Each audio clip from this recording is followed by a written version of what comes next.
how to use Facebook ads and Google ads together so that you get the best out of both worlds for your e-commerce business. This is what we discussed in today's video, so let's get started right away. While it's awesome to see that many people are now going into Google ads instead of Facebook ads because they realize how powerful it is, I also realized that many people stop using Facebook ads completely. So my intention was never that you forget about Facebook ads because you believe now it's absolutely unnecessary. The thing is, if you use Google ads, it still makes sense to use Facebook ads in several ways to support your Google ads campaigns and to make even more sales and even more profitable sales, etc., etc. So I want to present you with 4 points today, 4 different tips on how you can make Facebook ads work together with Google ads in a very, very good way. So the first point, you may already be aware of that, is to use lookalike audiences based on your Google ads conversions. So lookalike audiences can work extremely well for your Facebook campaigns, but the problem is, where do you get those initial conversions from, right? I mean, if you have a great lookalike audience in place, it really helps you get more sales, but it's really hard these days to actually get those conversion data or to get those sales to fuel those lookalike audiences and create them in the first place. So what I recommend to people is that you should install your Facebook pixel immediately once you start your business, no matter whether you plan to use Facebook ads or not.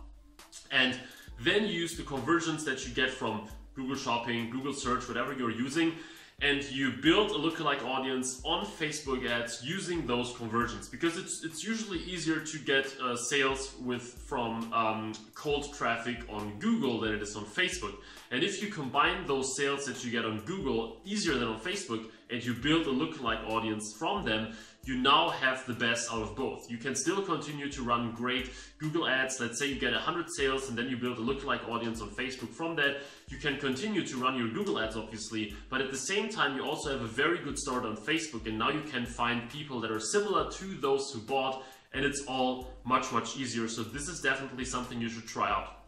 One thing you have to keep in mind though is that not every single conversion you will get from Google will also be measured by Facebook, because many of those people may not be logged into Facebook right now, or a few of them may not even have a Facebook account. So usually you will need like 120, 130 sales to actually get 100 recorded conversions on Facebook. Something like that. Of course, it always depends on the case. The second point is global retargeting, and this is extremely powerful because think about it. If you want to sell someone a product, usually, and there are many studies and many tests about that, the more often someone gets in touch with your business and with you and your product, the more likely this person is to actually buy this product, right? You probably know this from yourself. You want to buy something, whether it's a physical or a digital product, and you see someone's face so often that, well, either you really like it now and you want to buy it, or you are totally turned off and you won't buy it at all. But the point is that if you follow someone long enough and show them your product, show this person your product often enough in different angles, ideally,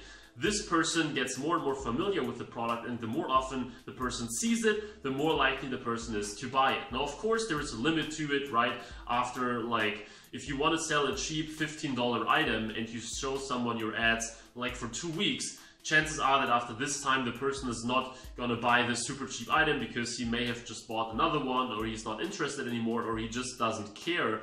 But the point is, if you follow people on Google Display and on Facebook ads for remarketing, you can now basically follow them everywhere they go, right? So with Google remarketing, you can follow them on news sites, on forums, on blogs, and with Facebook remarketing, you can follow them on Facebook and Instagram. So now there is almost no spot on the internet that your prospect can go without sooner or later stumbling across your ad. And this is very powerful, especially if you sell more expensive items where people need some more days or some more time to consider whether they actually want to buy it.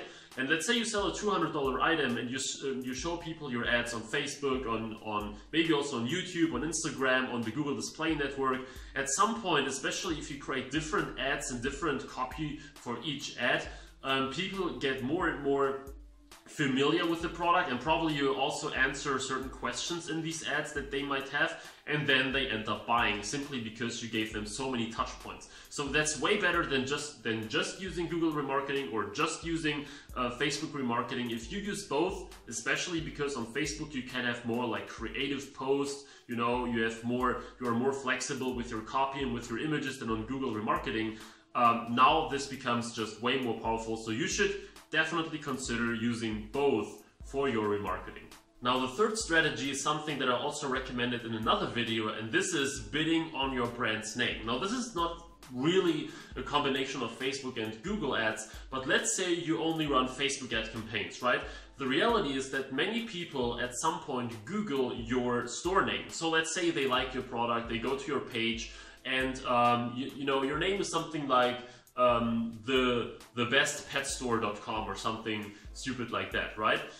Let's say that this is your name, and people, however, want to make sure that they are buying from a legitimate business. So they see that you only have 200 likes on Facebook. So this means you are probably not that big, and for some people it's an indication that you are not that professional or something like that. And what many people do, they go to Google and they search for your brand name simply because they hope that there will be some, you know, experiences or some other people talking about you, or simply that your business will come up. Because for many people, if you don't show up on Google, they don't understand how the ranking algorithm, etc. works. If you don't show up on Google for your name, many people think that you are not professional, or that you are shady, or that for some reason it's a negative thing. So what you should do is you should create one Google search campaign that is always running, and this is only triggering for your business name, right? So in your case, the Best Pet Store, you should trigger first of all for the exact match frame, for the exact match term, the Best Pet Store, if someone really enters those 4 words together. And now once people do that, also of course some variations. So if people like don't leave some space between those words and stuff like that. But now if people look for exactly that, your ad will trigger, and usually you will trigger at the first position because not many people are bidding for specific brand keywords that don't have any like real meaning. Now in my example, it can still be a normal keyword, but for most brand keywords this isn't the case. So you can bid on your own brand, and people that are looking for you will now be presented with your ad, and they will see, oh, okay, they are showing up at the very beginning. This must be a good sign. And this is very powerful because first of all, it's very cheap. Most people, keywords that are branded don't cost more than like 10, maybe 20 cents or a bit more. Also, many people will look for your business, but they will not actually click it. They just want to see that you are appearing there. So these are extremely cheap but effective campaigns, simply because they reinforce someone to actually buy. And even though you may not always be able to track like the brand keywords to a specific sale, you can still be sure that people who are looking for your brand and then you know, don't click, it's still a positive thing because they see that you are showing up at the very top, which helps them to decide for your business because they think you are more legit.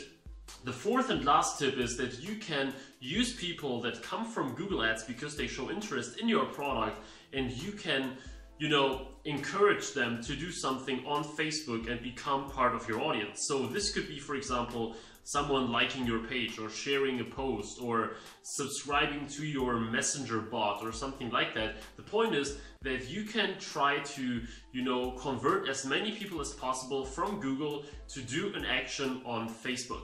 And the good thing here is that even people that don't end up buying your product, they are still connected to you in one way or another. So for example, let's say someone comes from a Google Shopping ad to your page, and on there you tell them something like, hey, get 7 exclusive tips on this product or on this niche or whatever it is, and also get a $10 discount, right? And people, they just say, hey, why not? I will just have a look at that. You can send them like a messenger sequence where you send them several messages along with a unique discount code, and people can now apply this discount code. It can further increase conversions, and at the same time you register people to your Facebook Messenger bot. And as I said, this works with Messenger bots, this works with adding people to a group of your business, something that very few people do, but it's something that is actually quite interesting.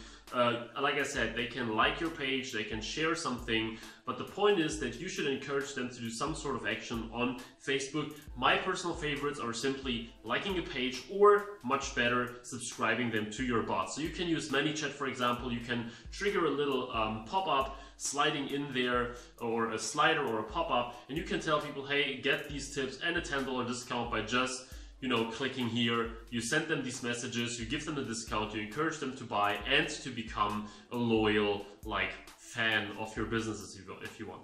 So this is why this is so powerful. People that don't end up buying, you still have the chance to sell them something later on. And it's more likely that these people will become more loyal customers, and you maximize basically the outcome of every single click that you pay for on Google.